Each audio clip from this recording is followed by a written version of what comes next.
How you guys doing tonight? Okay, I'm supposed to say something to Chris to make this thing go, so let's do it.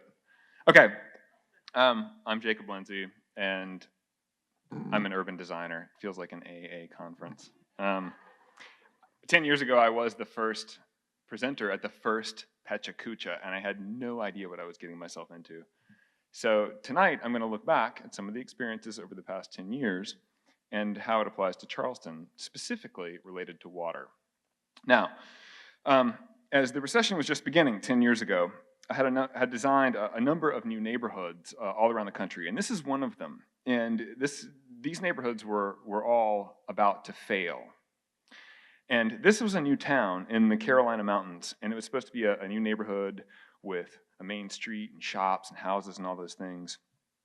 And this is what it looked like in 3D, except as it turned out, we were wrong about all of the water in this project.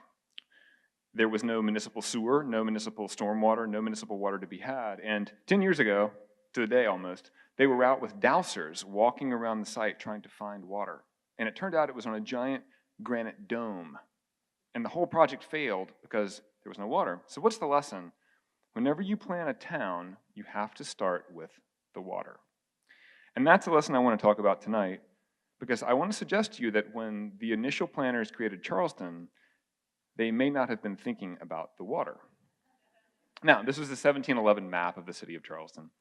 And back in 1752, the city suffered a major hurricane. It was probably either a Category 4 or Category 5 on today's scale. The high water line at St. Michael's Church was recorded at waist high. Now, what did we do? We kept building. And in fact, we kept building on fill land. And these maps behind me show that the people who chose to live here, just like all of us, decided to continue to inhabit the place every day. And what's different is that our city has actually grown to encompass 128 square miles and a number of boroughs that all experience this. Now, raise your hand if you've ever been in this situation. Whoa, that's all of you guys. Okay, so in my current job, I have the dubious honor of having to stay behind during hurricane events. All of you go away, and we hunker down in the storm center. So this is our technical water problem in Charleston. We have groundwater, which is underneath the soil. And then we have river water that comes in from inland. We have storm water that comes down from the sky, or Mount Pleasant, depending on which you think of this. Then we have tidal water that goes in and out. And worst of all, we have storm surge from hurricanes. Now, recognizing the complexity of this problem, with a group of folks, including elected officials, other folks from the city, we went to the Netherlands a few weeks ago and spoke to some of the world's foremost authorities in water management. Now, talking to a Dutch water engineer is like talking to someone from the South about SEC football. It's just something that's in the culture. Now, what is a windmill?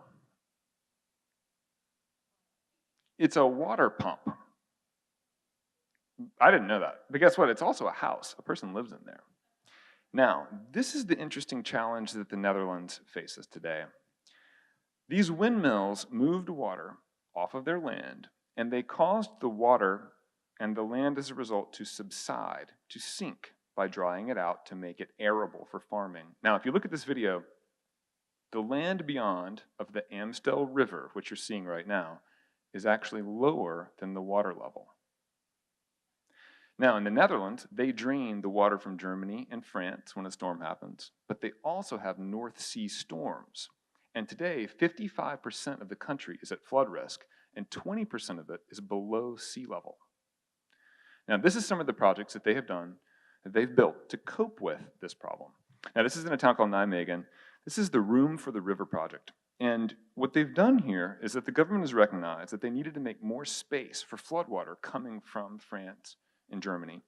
And when they decided that they were going to make room for it, they actually built more space for the river to flood. A similar project called the North Ward, the Noordward, did the same thing. They removed dikes and allowed this area, which was formerly inhabited, to flood. And today it's a recreation area. You see in the lower right corner, you can ride a bike, you can go hunting. This is a place where people lived. Now, they've also adapted it in city centers. The Amsterdam Rainproof Project created, through analysis and governmental coordination areas where the entire city could absorb stormwater by actually working with the community to build parks that could flood or rainwater gardens that could hold the storms. And they even did it on their beaches. This is an area in Katwijk where they realized that they needed bigger storm barriers, but instead of building a wall, they built a new beach. And underneath the beach is a parking garage that solves the parking problems for the town next door. Now, this is what we can learn from the Dutch. First of all, they have this organizational capacity. They have tons of knowledge. They know what they're doing. They have tons of funding and organizational structure. They also have a culture of efficiency and cooperation. They work together. The value to the public is they are united against the common threat, because if they don't fix the water problem, they're all going to be flooded. And they have a desire to improve their quality of life while they also deal with water. Now, what's our situation? Well, Amsterdam is almost the same size as our peninsula, except it's 11 times denser. What does that mean? It means they have 11 and a half times the tax base to fix their problems. But what are we doing? This is a shot from our own West Ashley master plan that we created and adopted last year, and it actually says that West Ashley in the future is going to become a series of islands. This is our own policy. We've adopted this. We have recognized that we're going to have to retrofit our own infrastructure. We're going to have to move people out, just like they've done in the Netherlands, and then build more densely in other places.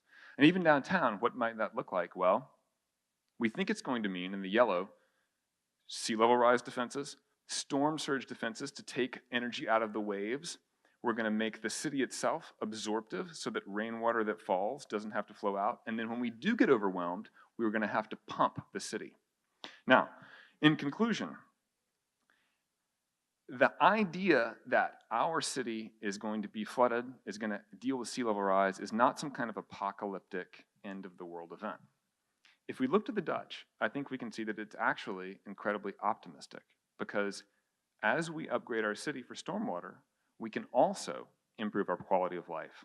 And the goal is to do exactly that, to flood-proof our city and make it a better place to live.